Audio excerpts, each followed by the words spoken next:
Good evening and welcome to the Poetry Foundation's Open Door reading.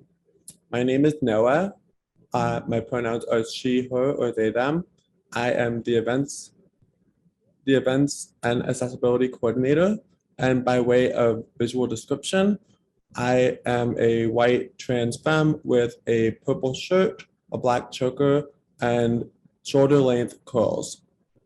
The Open Doors series presents work from new and emerging poets, and it highlights the relations between instructors and their students or artistic collaborators. Each event will feature two Midwest writers alongside those that they are in relation to. Tonight, we are excited to hear poetry by Viola Lee, Jennifer Steele, Helene Achanzar, and Hinisha Malone. We would like to begin by recognizing that the Poetry Foundation building is situated on occupied original homelands of the Council of the Three Fires, the Ojibwe, the Potawatomi, and Odawa nations, among other Indigenous nations. Indigenous people continue to live here today, and Chicago is home to one of the largest urban Indigenous communities in the United States. While we are meeting on a virtual platform, it remains crucial that we recognize the stolen resources and land that enable us to connect tonight. We gather, recognizing that some of us are settlers on colonized land, and that this land acknowledgement is just one small part of disrupting the colonial structures in which we are living. A few accessibility notes. To access live captioning, you can view captioning in a separate window at the link that is pasted in the chat. We'll work on having the captioning also enabled in Zoom as well. Additionally, tonight we will have two ASL interpreters with us who we will spotlight alongside the speakers. If you encounter any technical issues and need support, you can raise your hand and someone from the events team will private message you. This event will be recorded and it will be posted on our website at poetryfoundation.org/video for public viewing. Your camera and mic, however, are not being recorded. We invite you to treat this as a relaxed virtual space. Feel free to do whatever you need for your body and mind to be more at ease.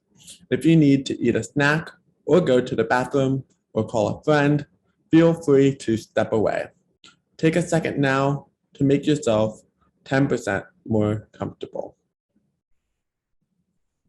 And now, let's get things started with our first reader, Viola Lee.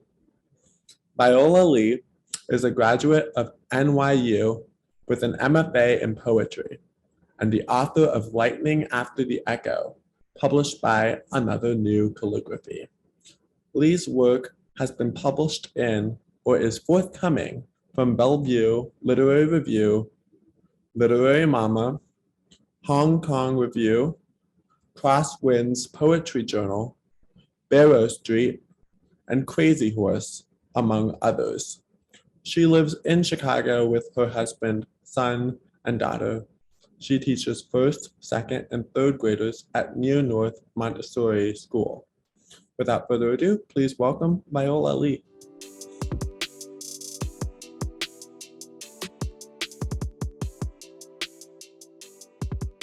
Okay, thank you. And a big shout out to the Poetry Foundation, to Noah and Christine and Michael, and to the sign language interpreters. I would also like to thank the three poets who will be reading with me, Helene, Jennifer, and Hinisha. My name is Viola Lee. My pronouns are she, her, and hers. By way of visual description, I am wearing yellow earrings, brown glasses, a navy blue jumpsuit. I had on a black sweater, but it's off now. And I have black hair all pinned up in milkmaid braids. I have brown eyes. I'm Asian. And behind me, there is a pink and silver and white abstract painting. I'm going to be reading four poems or four pieces. The first one was recently published in Crazy Horse, and it's called Life with Children. Life with Children. Every night while my children are sleeping, my husband watches crime videos of wives being murdered by husbands and husbands being murdered by wives. It's the only time of day where I'm not the feeling the marital bliss wife and not the grateful to be both mother and teacher. But I wish to God and the heavens that I was the bachelor that I never could become. I feel drunk, especially since I broke the rule of only buying wine for $15 or less. This bad baby cost me $34.99. I feel drunk on wine and prose poetry. How could I forget you, prose poetry, the poems that woo me into the existence of sheer pleasure and bliss, and that feeling that I can do whatever I want in a poem. Every night, when their beautiful bodies are asleep and they look to me like dead glass dragonflies, I stopped poking them many months ago because they're always alive. I go outside to watch all the lightning bugs my children have collected, breathing on and off in those old pasta sauce jars, lid poked holes with tack, knowing I could never be a child again, not even when I'm standing at heaven's gate, some church song playing by harp in the background, and an old man with a white beard asking me to give myself a grade.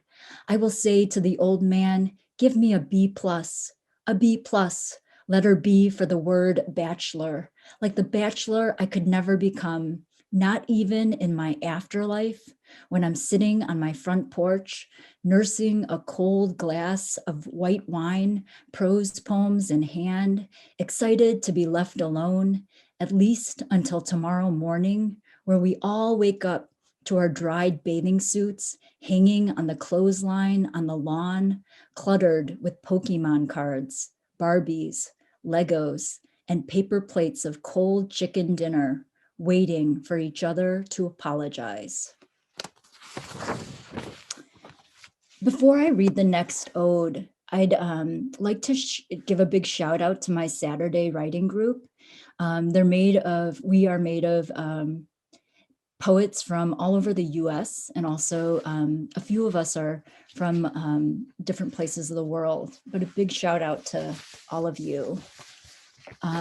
This poem is called Ode to the Cold Bathroom. Oh, Lysol bleach counter spray. Oh, toilet bowl cleaner, you do the trick. Oh, Valentine's Day gift of fuzzy floor mat, I love you. Oh, oat goat milk hand soap in a whole fresh Medjool dates plastic container, green to be exact. Oh, toothpaste grime spat into the cream sink.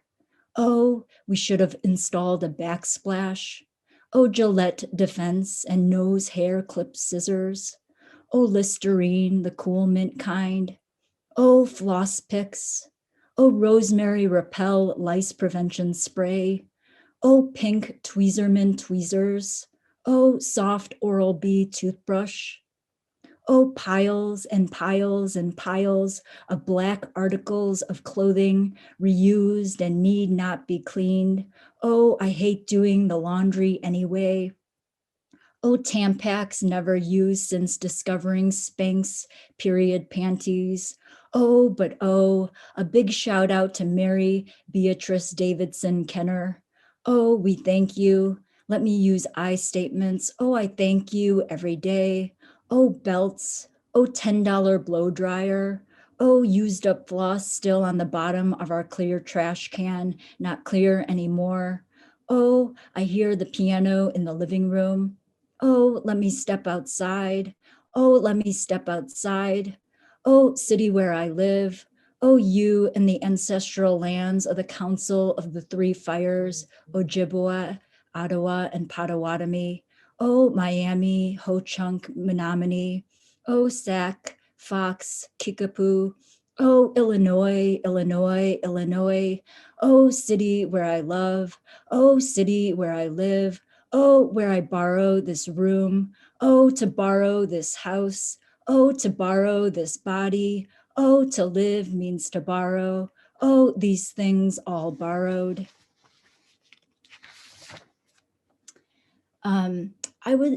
I often write about class, growing up working class, and I'm okay with, I'm okay. I've come to terms with that I'm never going to be wealthy, and I'm okay with that. But this next poem is a big shout out to my parents, Sungja Lee and Gungu Lee, and just a celebration maybe of work too. The poem is called The Daughter of Crate and Barrel.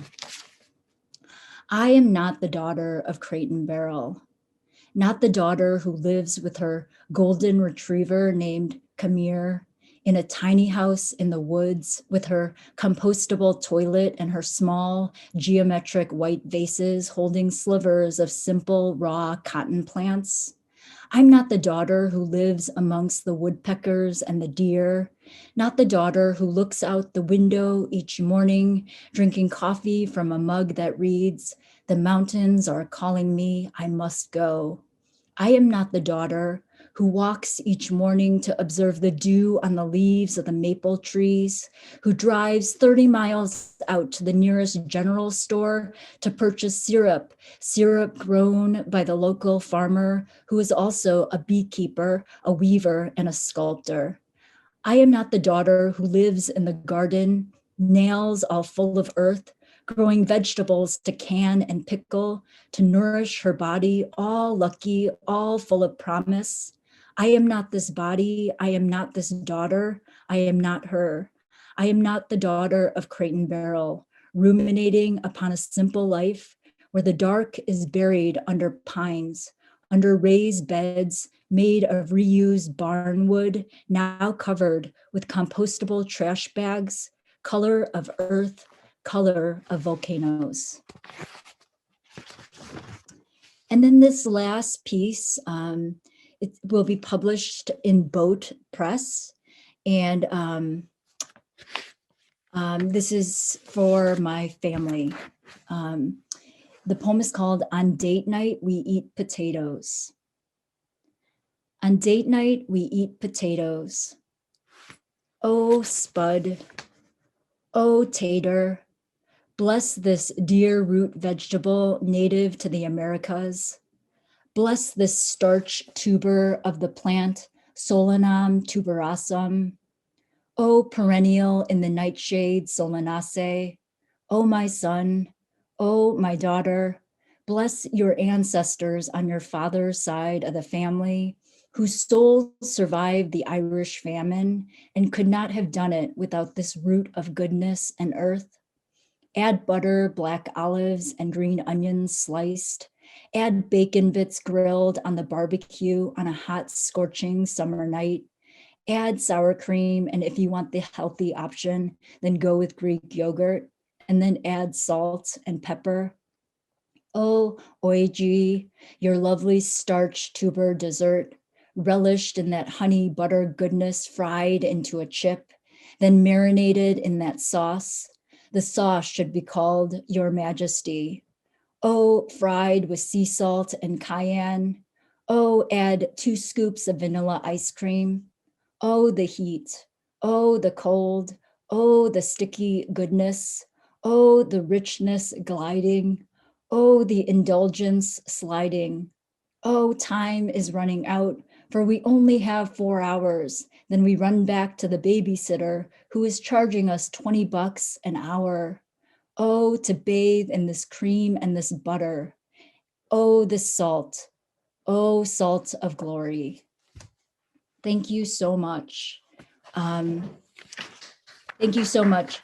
Now on to Helene Achanzar. I met Helene when I was working at Gallery 37, now After School Matters. And we recently reconnected at gatherings through Kundaman Midwest. Helene, who is the director or working with Kundaman Midwest. So thank you, and thank you, Helene.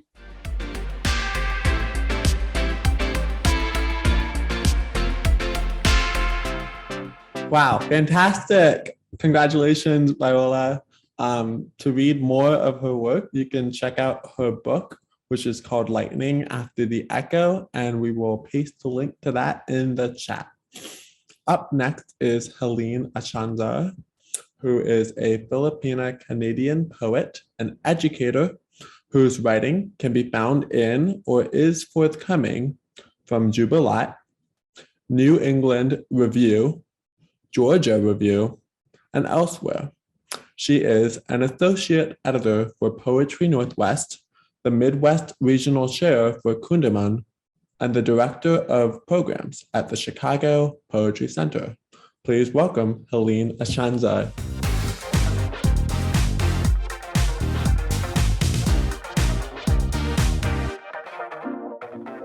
Hi, everyone. My name is Helene Achanzar. I use she, her pronouns, and as a visual description, I will offer that I have medium-length brown hair, brown eyes, and brown skin. I'm wearing a bright green t-shirt and big gold earrings, and I am sitting on a gray couch in front of a white wall. I want to start by saying thank you to Noah, Christine, Michael, and the Poetry Foundation for hosting this event. And thank you to my fellow readers, Jennifer and Hinisha, for sharing this virtual stage with me. And thank you to the interpreters and captioners for joining us. A special thank you, of course, to Viola for inviting me to join her tonight. When you are young or brown or poor or any combination of those things, a life in the arts so rarely seems like an option. So I'll forever be grateful to Viola for facilitating programming that gave me and so many other Chicago teens the opportunity to do the things we really loved. I think any of us who started our artistic practices at a young age know the value of a caring adult affirming our creativity. And so I am really happy to participate in a reading series that celebrates student-educator relationships. And without further ado, a poem. Oh, my worry, I reach for your hand. Scribbling on the back of this Medicaid mail to the tune of a common tiredness. The cardboard piling against the back door. I used to go places like I was going places. The difference between outside and inside when there is no door. For a time, the promise of a cat in every bodega. These days, a rover landing on Mars. I can sink my teeth into every lox bagel and still fear the open sea. I once met a woman furious about the perfume in Earl Grey, threw an actual fit about it. Could she imagine another world? Dating simulation games and Texas strung out with snow. For 3 weeks, my sedan buried in ice. Thaw will render it a boat. So I ordered 2 pairs of hiking boots, one for myself and one for myself when I'm feeling brave.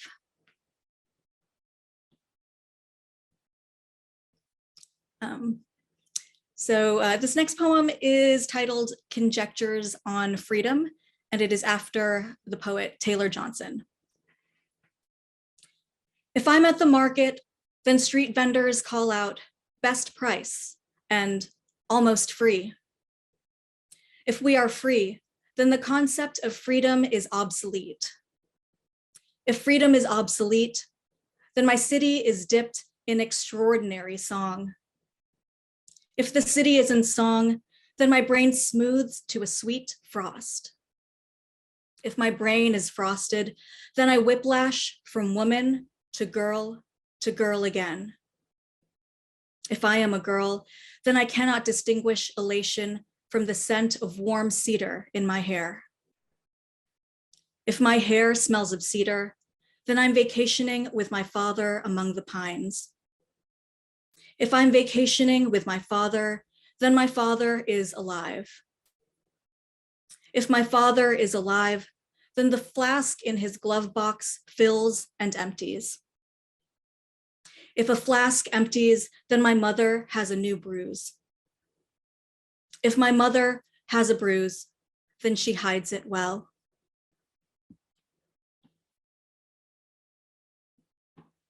Okay, so I don't know if you all remember the dreams that you have, but I tend to have really vivid and emotionally charged ones about celebrities that I generally am apathetic toward. And so once I dreamt that I was in a loveless marriage with Adam Levine and that we were shopping for vintage rugs in Palm Springs.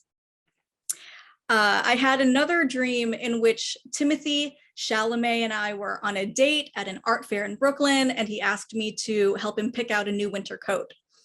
And even though both of these dreams are maybe just about shopping, both times when I've woken up, and each time I have these weird celebrity dreams, I wake up feeling really intimately connected to these people that I've dreamt about. And like I wake up with the feelings that I had in the dream world, and they didn't just go away when I woke up.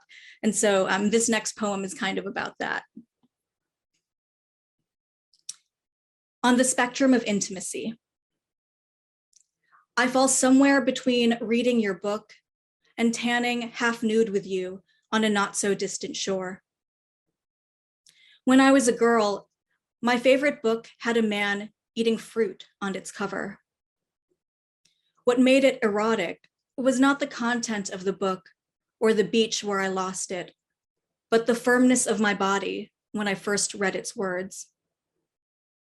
I know now the pattern. A berry bursts, a man punctures a peach with his thumb, everyone chugs water about it. I used to have a small and tender pride. Now you touch with your bare hand the part of me that dreams. If every morning I wake from a dream of you, then the glass of water at my bedside empties. The alternating crisp and blur of recollection, sleep is such an elegant way to be with you. In so many dreams, you drive us slow through the mountains, and we move mouths till we run out of things to say, to a place beyond sense, beyond the needless elixir of words. A distance compressed, sheets unfurled. In one dream, I stood on a mountain and said your name until the altitude ran out of air.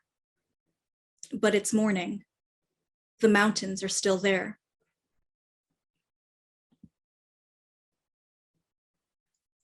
Okay, this is my last poem. Thank you everyone for coming tonight. And I will just say that I wrote this poem one morning, and then that same night I tripped on a curb and scraped my knee. Oh, gratitude, I empty my cup. To find relief from my dead dad syndrome, or to convince myself I could be for mountain life. What happens is neither. My father still on a faraway island in a grave I can't locate. Myself still fulfilled by easy cosmopolitan wonders. Never content to sit alone next to a fire and witness its slow expiration. No matter that my sadness gauge and shopping cart are full again. That beyond me are the simple mechanisms of peeling gold foil from a jar of yogurt, of keeping my knees unscraped. I mistook a chipmunk's rustling for a bullfrog, assumed the bellow of a bullfrog was implicit birds. How little I know about the life the land reveals to me. So much that the wind-blown movement of every wildflower can only be divine. There are so many poets writing poems about the moon that people joke the moon must write poems about us, as if the moon wasn't already itself the poem. I fumble the things that make me happy, which is the weight of two cats lounged upon me, the delicious ceremony of steaming all my linen shirts. At least I'm most alive singing hard into the mic, unsure if my body can meet the notes in my mind. At least that can happen anywhere. But what I've learned is this: strangers introduce themselves by extending a hand. To introduce myself, I raise a hand to my chest to show them where I am. And if the sun is on my face, then I'm telling them the truth. Thank you.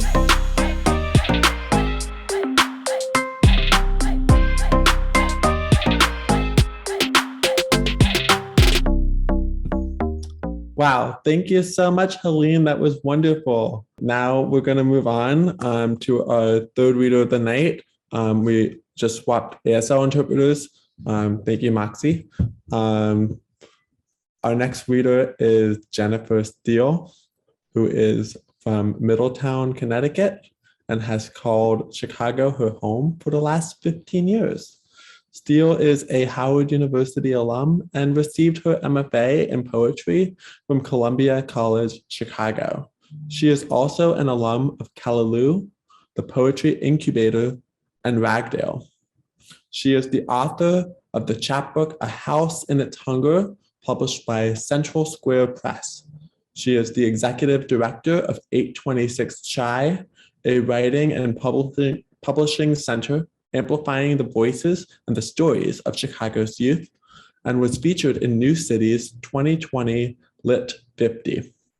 She is the inaugural recipient of the 2019 Lucille Clifton Creative Parent Award from Raising Mothers magazine, and her work is forthcoming or has appeared in Hypertext Review, Pittsburgh Poetry Review, Another Chicago Magazine, Callaloo, and Columbia Poetry Review. She is working on a full-length collection of poetry called Belt and developing a collection of creative nonfiction. Please welcome to the virtual stage, Jennifer Steele.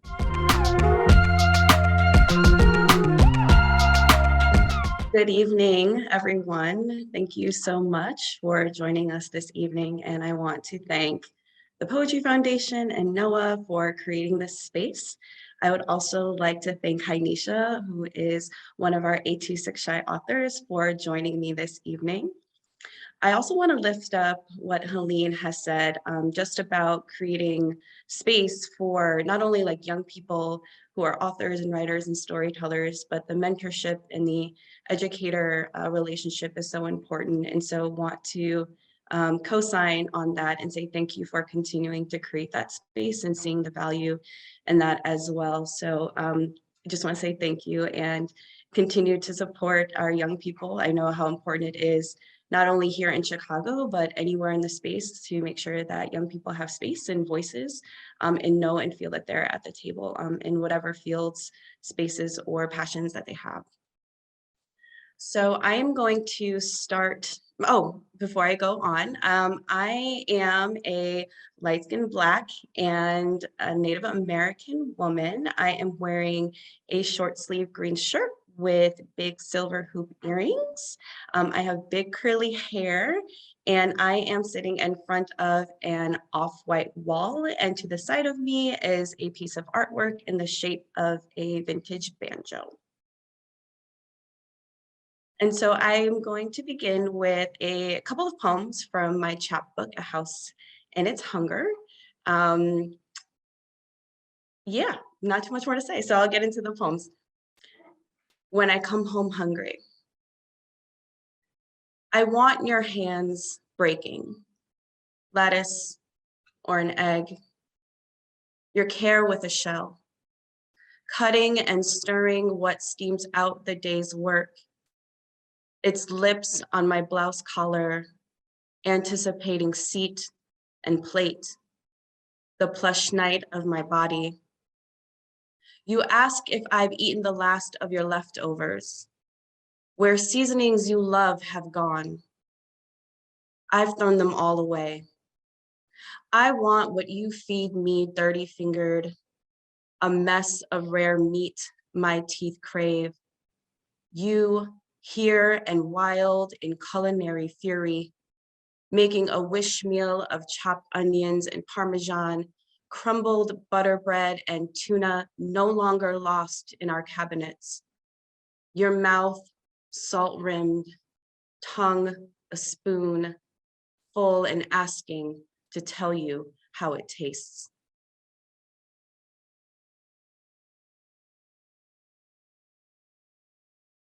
So this next poem is entitled, Where is Your Husband? And there are 2 poems in the chapbook. I enjoy taking a first line of a poem and as a title and then seeing where different poems go under the same title.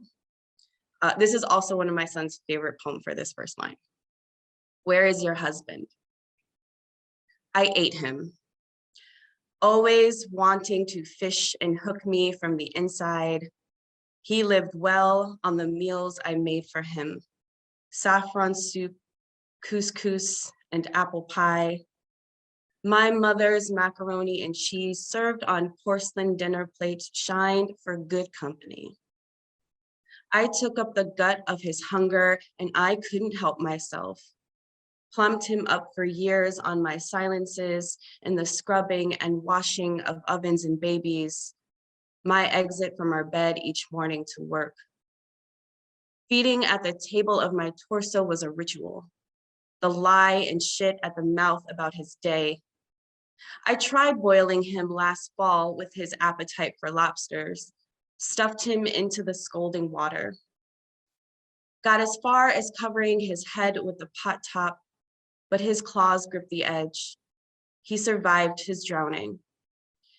I decided on a softening instead, waited on the slow thaw, took his, but you're so warm, and brushed and baked him in lathers of butter and sage from my 2 hands. I let him think he was eating me down first. When he was ready, I sat down, cross-legged on the kitchen floor. Didn't need much, just fork and knife, a long drag of the aroma to treasure the feet. I bit down and savored what I cooked so long from love. I watched what went into my body. So hungry, what else was I supposed to do?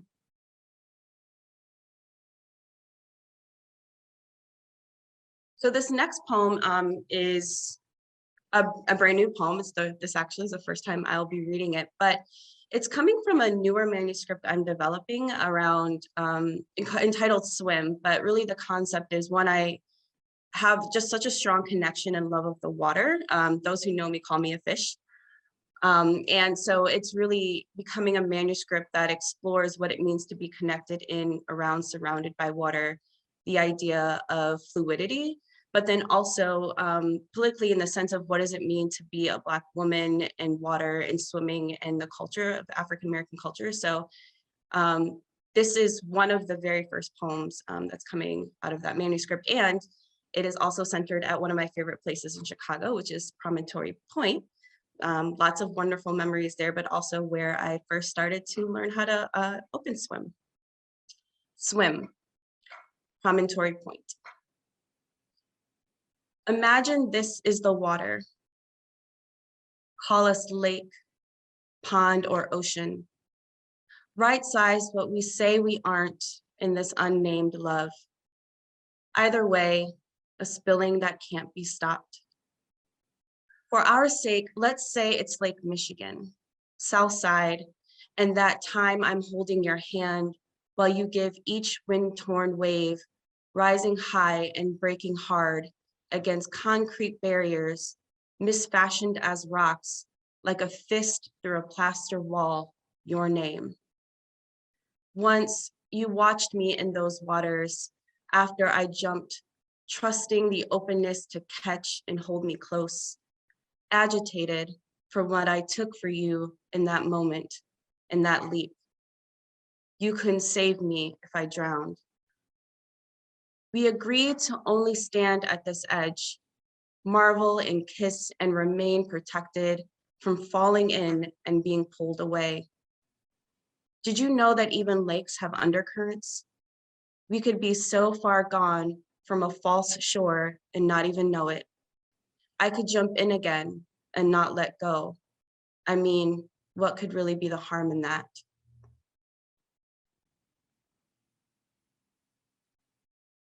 And this last poem is inspired by a trip I took with my son to London in October of 2019, so right before the pandemic.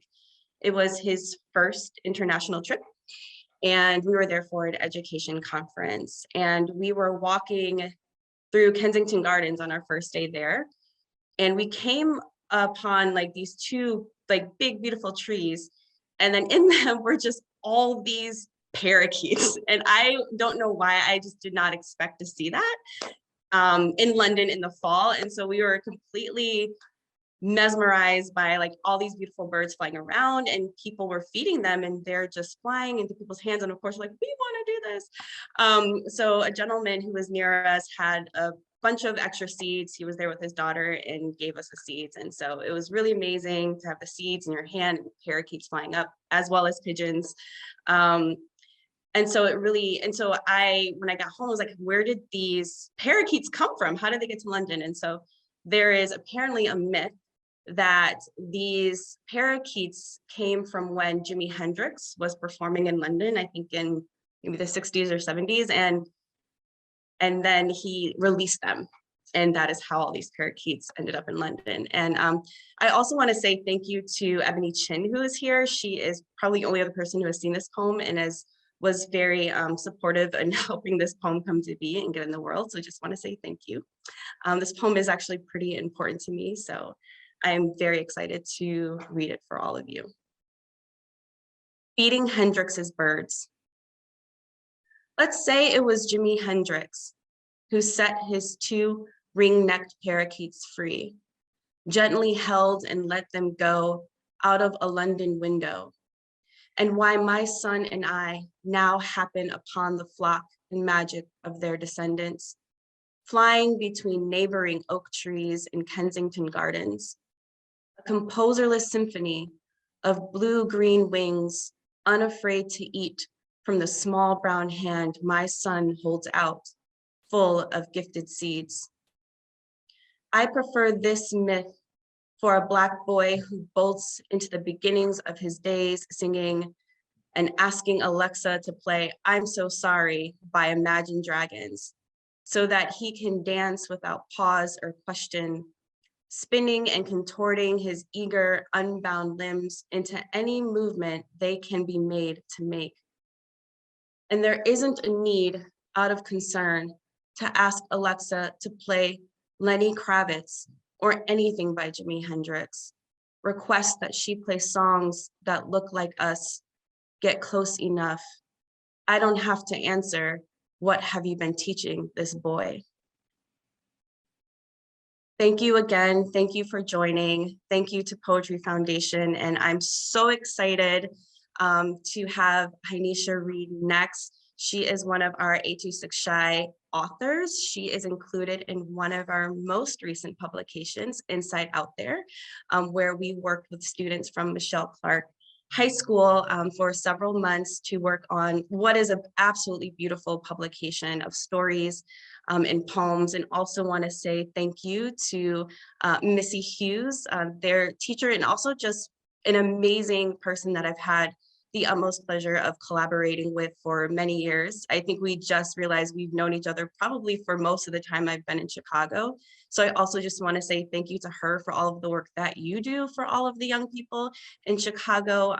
It's definitely a work of love, dedication, and sacrifice. So please know from the bottom of my heart how much I am so grateful for you and all that you do for the students. And also thank you to all the students who continue to trust us with their creativity.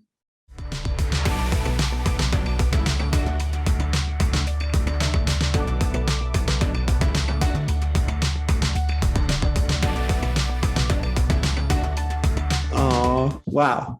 Thank you so much, Jen. That was really wonderful. And yeah, really wonderful to hear more about 826 Shy. Chicago is so blessed to have an organization like that in our midst. If you'd like to read more of Jennifer Steele's writing, we're going to share a link to her book, A House in Its Hunger. You can find that link in the chat. And as she mentioned, our last reader tonight is Hinisha Malone. Hinisha Malone is a sophomore at Michelle Clark, who a year and a half ago could never picture herself writing any poetry, let alone performing any that she created. Over time, poetry has become a passion as it puts her thoughts to life. She has learned to find herself and become more open-minded to trying new things instead of limiting herself. Her inspiration comes from nature and society, two things that will never die if we all put love into it. Put love onto nature, nature will put love onto you. Please welcome to the stage, Hinisha Malone.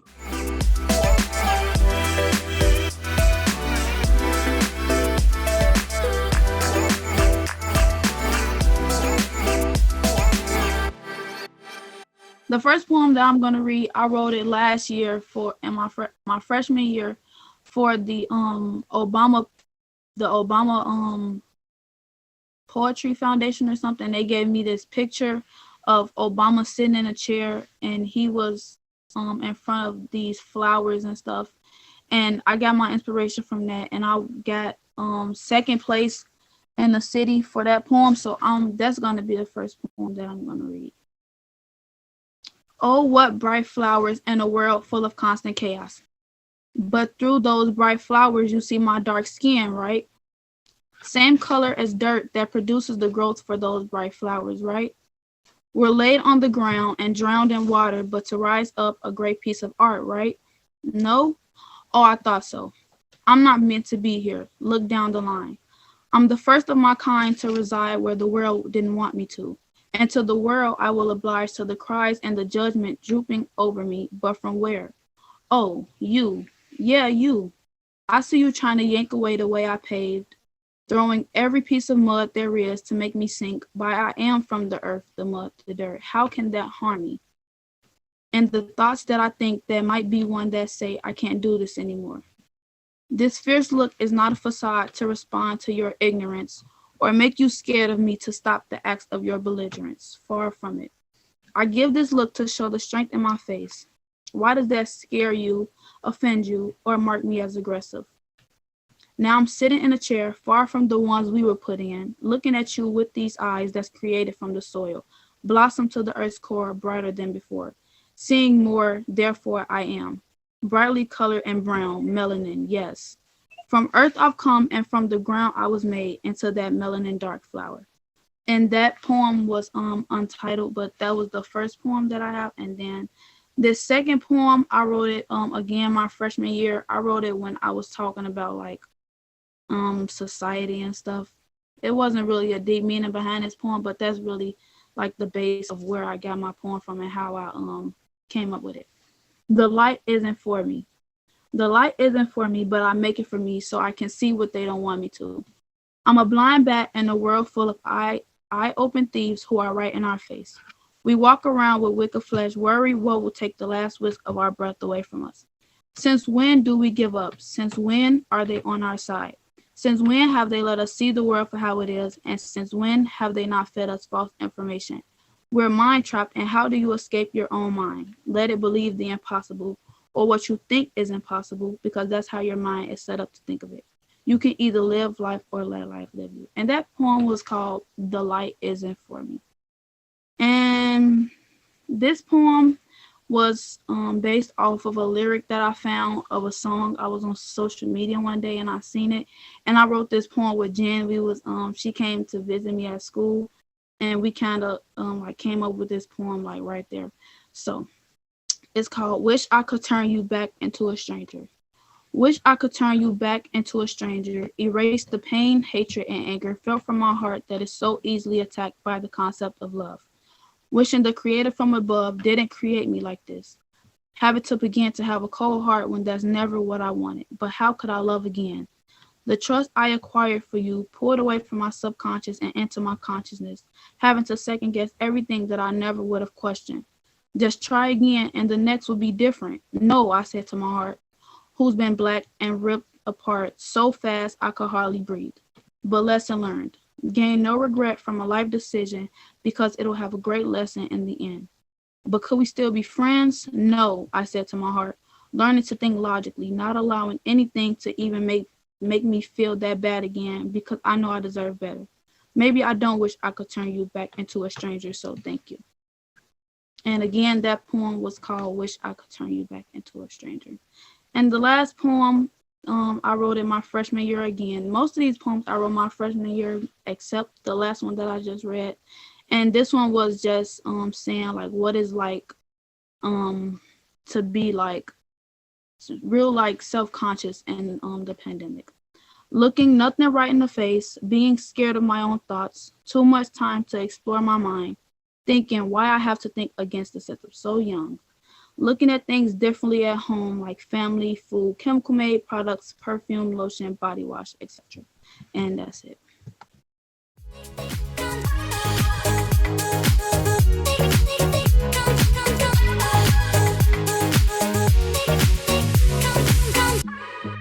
Oh, amazing. Congrats, Hinisha.